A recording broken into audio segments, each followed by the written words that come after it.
For the next item on the agenda, we will be conducting interviews of nominees, so the chair would call Barbara White Cotton, who has been appointed to the State Board of Education, to the podium.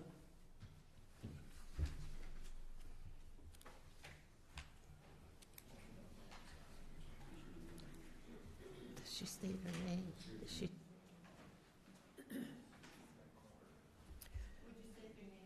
I'm Barbara White Cotton.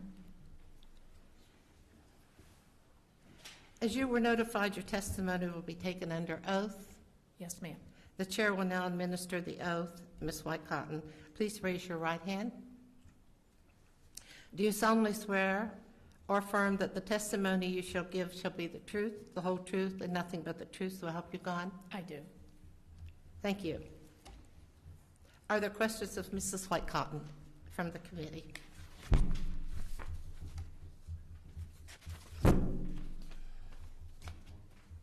Senator from Nicholas. Thank you, Madam Chairman. Ms. White Cotton, thank you for coming today. It's good to see you, and we welcome you. We're anxious to hear a little bit about you. Don't know a lot.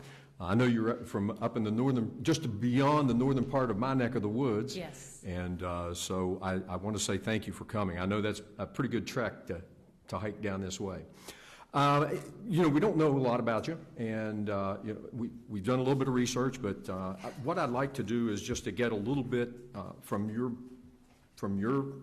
statements, a little bit about you, what you stand for, and your perspective with regard to the State Board of Education. And I guess the first question right off the bat is, why would you want to be a State Board of Education member? Maybe it's a progression of what my career has been.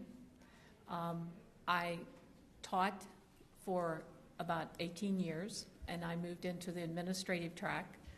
I was an administrator for 23 years, which involved an assistant principal, a principal, assistant superintendent, and then superintendent. My dad taught for 36 years, so it's sort of in the blood. I've always been interested in education. I was one of those kids that played school when she was a kid and was always in the elementary school helping the first grade teacher when I probably should have been doing something else. But I find it an honor, really, and humbled to be asked to do this. I feel like I still have some things that I can offer the students of West Virginia. I'm very passionate about education. Okay. Now, as I understand, if you would talk to me a little bit about your educational background. As far as? The degrees that you have, where your education is from, okay. and I don't want necessarily dates. Well, that's good, because I probably can't give you all of those. I can tell you I was raised in the public schools of Pendleton County. After graduating from Franklin High School, it was Franklin High School at the time, I attended Potomac State College after taking a year off to find myself. Finding myself was, do I want to go to college or not? But I did, and I majored in education. I attended Potomac State 2 years. I did not graduate from Potomac State, but I transferred after 2 years to Shepherd College. It was not a university at the time.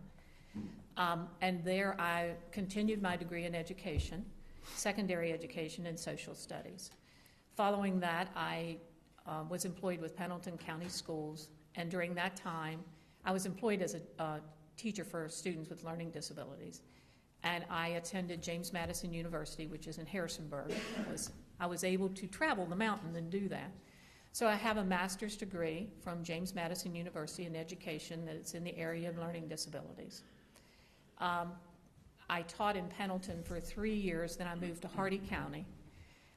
During the time I was there, after about 13 years of teaching, 14, I decided I would go back to school, and I have a master's degree from Frostburg State College, which is in Frostburg, Maryland, close to Cumberland, in administration and supervision. And I've taken courses here and there, but those are the basic milestones of my education. Okay. So you were at Hardy County as the superintendent of schools for? I was superintendent for 8 years. 8 years, okay.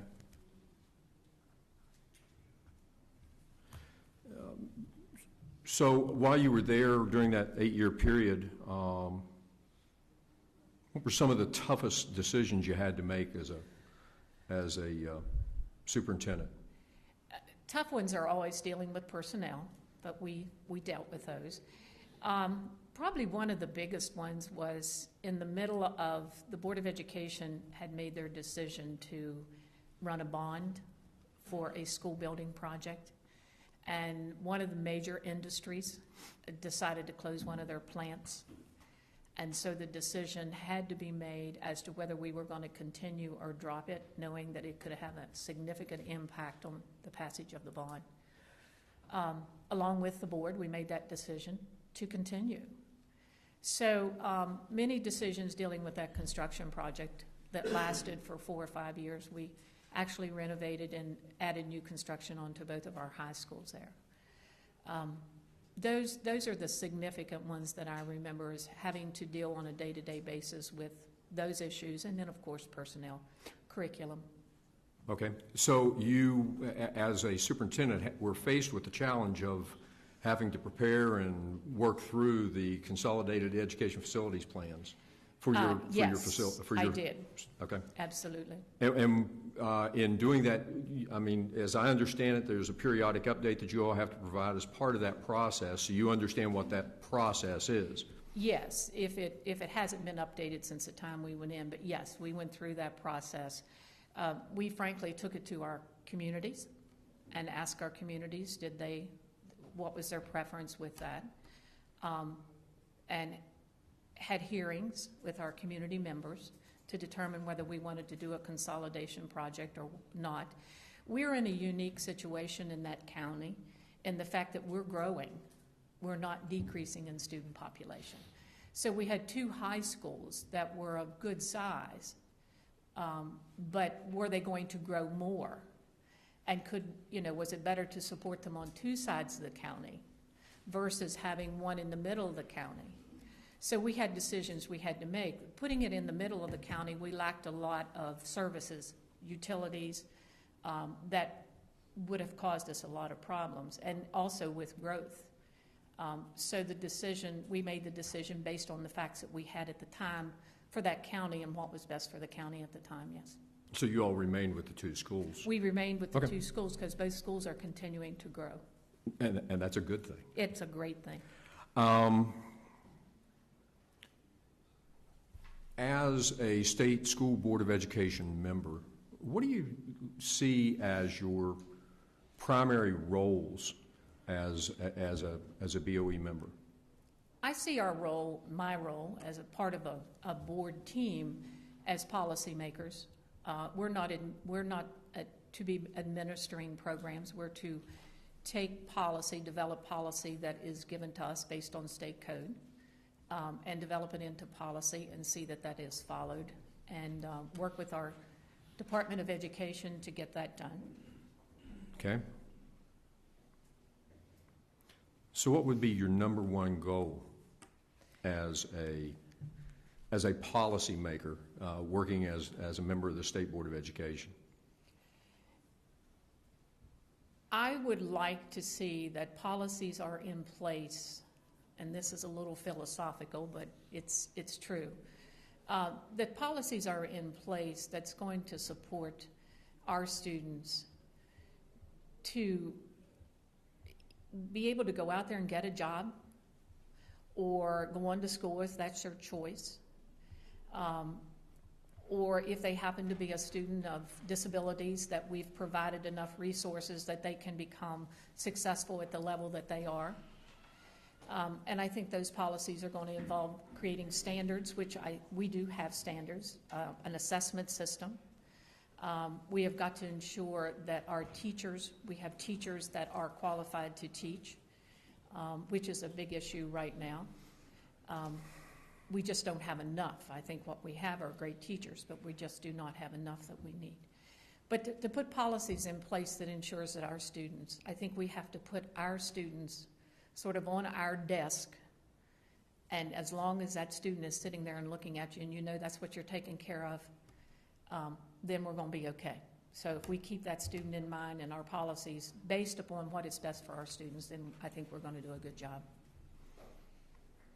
Okay. What are your thoughts regarding the regional educational services agencies? I have mixed thoughts, to be really honest with you. I can see it from various sides. We haven't been presented with a lot of information specifically at this point. They do provide services. As a superintendent, I tapped into those services for professional development, especially for that, for technology services. So we did tap into those. For the small counties, those agencies provide services that they otherwise cannot afford to have because they're combining and being able to reach into those.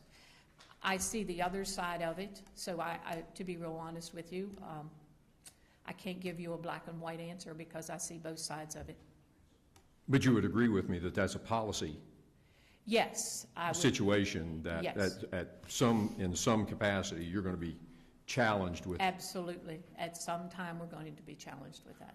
Okay, looking at your role as a superintendent versus looking at your role versus a State Board of Education member, what do you see as the constitutional requirements of a state or of a local Board of Education versus where you are now as a State Board of Education member? I think they're a lot of alike. They're functioning at the county level, and we're functioning at the state level. I think we have to be more aware of the state code because at the county level, we look at the state to sort of define that code and pass it on down into policies to us. And then we develop our policies from those. So from here, we're a level up to where we have to really look at those policy or those codes that are coming to us and follow them as they're designed to be followed. And at the county level, I think we look more at the code that's passed down from the state Board of Education and then develop our policies from there. Okay. During the State of the State address, Governor Justice stipulated that he was much a proponent of keeping schools in their local communities and gave the impression that, you know, he would like to see that happen in all circumstances. What do you see the State Board of Education's role being with regard to consolidation? Our role as a state board is to look at it procedurally. It's the role of the county to make those decisions based upon whether they're going to consolidate, and that would be based upon the facts that they have available to them at the time. We do have to approve, CEFPs and MOUs and things like that, but when you look into our role in this, it's basically procedurally. Are the counties following the procedures that is designed and followed to them in order to close a school? And we look at those procedures to determine whether we feel that those procedures have been followed. So our job given to us is more on a procedural level than it is to say, yes, we'll close, or no, we won't. How do you perceive the governor's statement with regard to your duties in that regard? Oh, I think the governor made a statement of what he felt.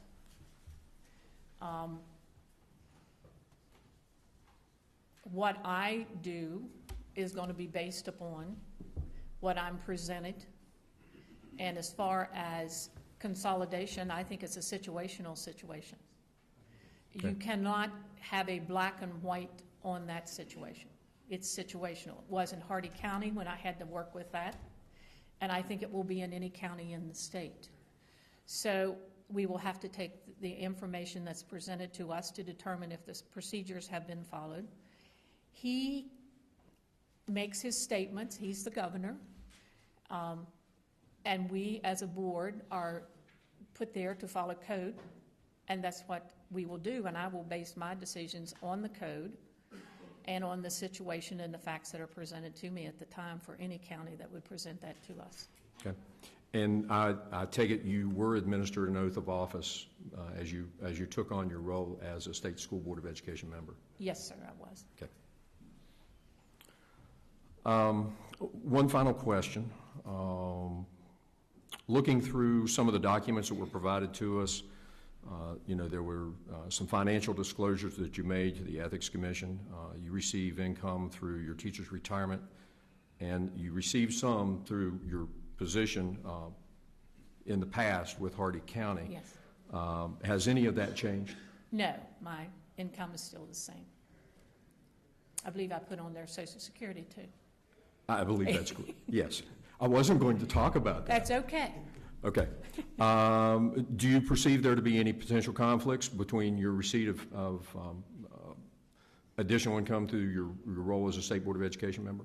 No, and I, as a superintendent, I filled out those ethics papers, and I was well aware, so no, I do not see any conflicts whatsoever. Finally, one last question. Why do you think we need to consent to your appointment? Well, you want the honest truth? Absolutely. I'm not sure. I think it's part of the process too. I'm honored that you're doing this. I think that it shows the importance that you care about our students in West Virginia. And, I don't think you should take lightly who you put in these positions. And I think you have a right to know anything you want to know. And so it was just honored that I was going to get to do this because you care.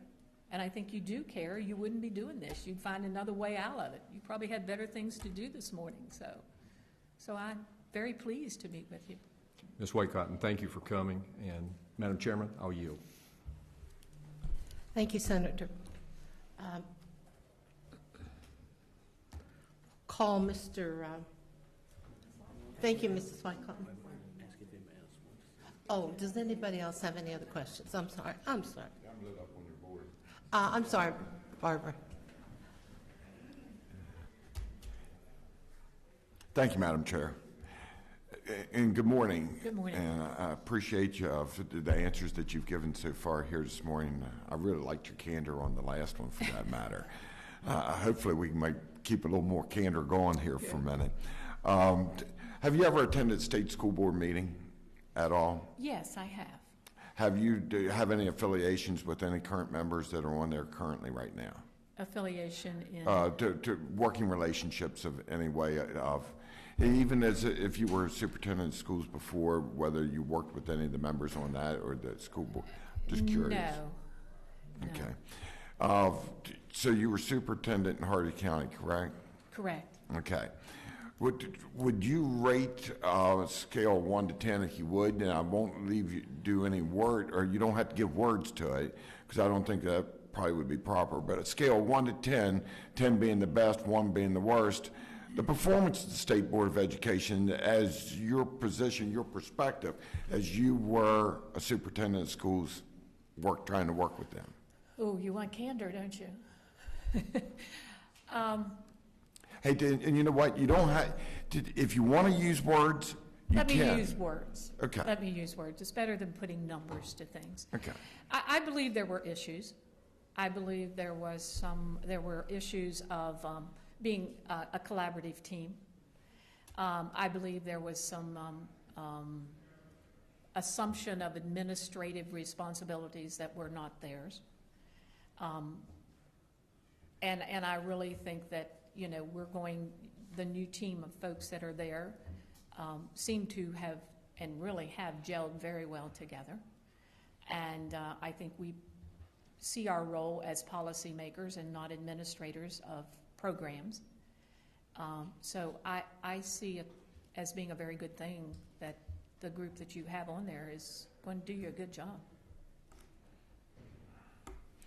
So I glean from that you probably give them a 5 from that standpoint. And the reason I say that is that you've seen problems in the past, and you're going into it with the potential, and correct me if I'm wrong, on this, that you see where your appointment to this board will give an opportunity to solve some of those problems of the past, and you'd be willing to work towards that direction. Absolutely. I think that's a good summary. I'm very much aware of some issues that we have to do. One of them being finances. And that's a state problem for many, but yes, we have several issues that we're going to have to deal with. And we have already taken some action to, for instance, the A through F grading assessment piece and our testing piece, and we've taken some movements already that will be more beneficial to our students and our teaching staff. You just led into my final question. I figured. And that was as policy changes that you would, if you could push and have say in what policy changes would you like to see implemented that would make it so that the State Board of Ed would work better with the counties and through policy? Yeah. Well, I think the A through F system is not a good system.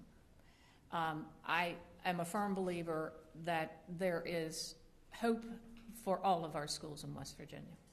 And to assign the letter F to a school based on largely test scores is a failure in itself, that the teachers and the staff and the students and the community is going to absorb that.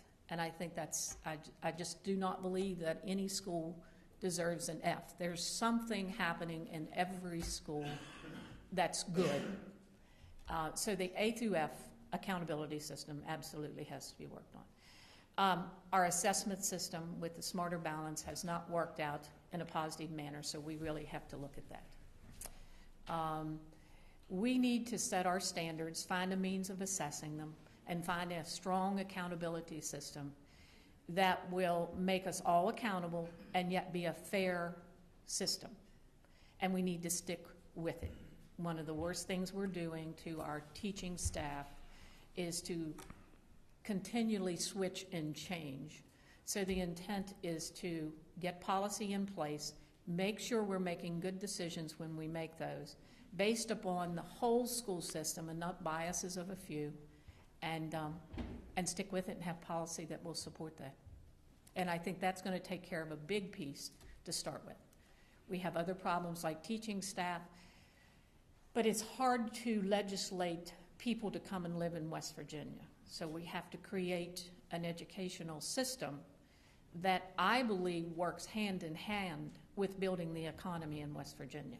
And with those two pieces working well together, I think we will see people come home to West Virginia. Okay. I appreciate your testimony. I thank you. The one thing I didn't hear from you was flexibility.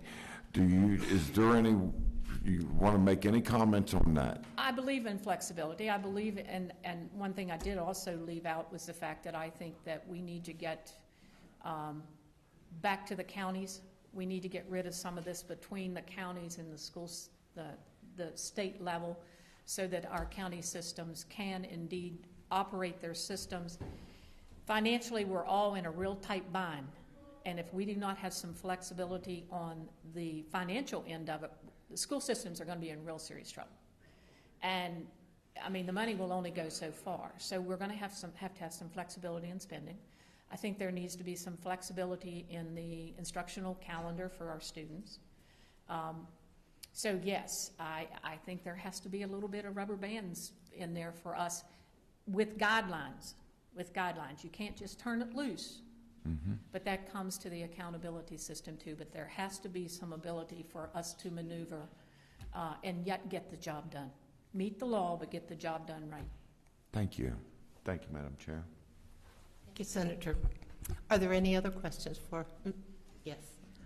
The senator from Greenbrier. Madam Chair, just a comment. Ms. Whitecotton is proof, as I'm alumni of Shepherd, also alumnus of Shepherd, that Shepherd students do succeed. Her answers are wonderful, and I think she's been very successful in proving that point for Shepherd University now. So, we like Shepherd. Thank you. Thank you, Senator. Any other questions? Okay, thank you. Thank you.